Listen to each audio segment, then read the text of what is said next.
پہلی نشانی کیا ہے مومن کی؟ فرمایا انما المؤمنون الذین اذا ذکر اللہ وجلت قلوبهم۔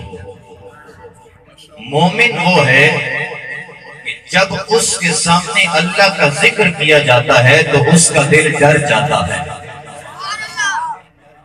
اور پھر دوسری نشانی مومن کی فرمایا وَإِذَا تُلِيَتْ عَلَيْهِمْ آيَاتُهُ زَادَتْهُمْ إِيمَانًا، کہ جب مومن کے سامنے قرآن کی آیات کی تلاوت ہوتی ہے تو اس کا ایمان اور مضبوط ہو جاتا ہے، اس کے ایمان کو تقویت ملتی ہے، اس کا ایمان اور بڑھ جاتا ہے۔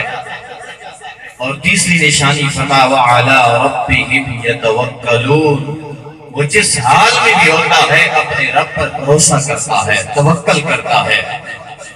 اور چوتھی نشانی الذین یقیمون الصلاۃ، وہ نماز کو قائم کرتا ہے۔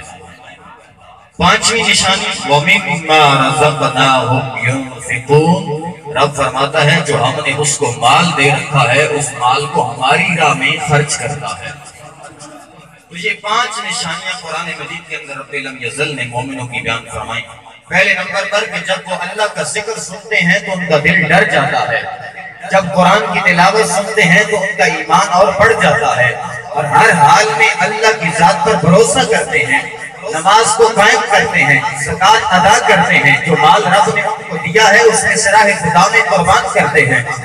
جس کے اندر یہ پانچ نشانیاں پائی جاتی ہیں پھر اس کو کہنے کی ضرورت نہیں پیش آتی کہ میں مومن ہوں، یا وہ نہیں لوگوں کو بتاتا کہ او دیکھو میرے کارنامے میں مومن ہوں، نہیں، بلکہ اس کو سند رب لم یزل کی بارگاہ سے مل جاتی ہے۔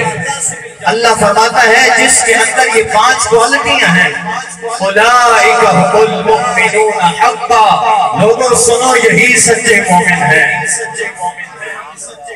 آج ہر کوئی بتاتا ہے میں مومن ہوں، میں مسلمان ہوں، میں بڑا ایماندار ہوں، لیکن کردار میں جھانکے کیا یہ پانچ کوالٹیاں ہمارے اندر پائی جاتی ہیں؟ تو یقیناً نہیں۔ اگر ہمارے اندر ہے تو پھر ہمیں کہنے کی ضرورت نہیں، ہمارا رب خود فرما رہا ہے اولئک ھم المؤمنون حقا، یہی سچے مومن ہیں۔ اور ان کا انعام کیا ہے؟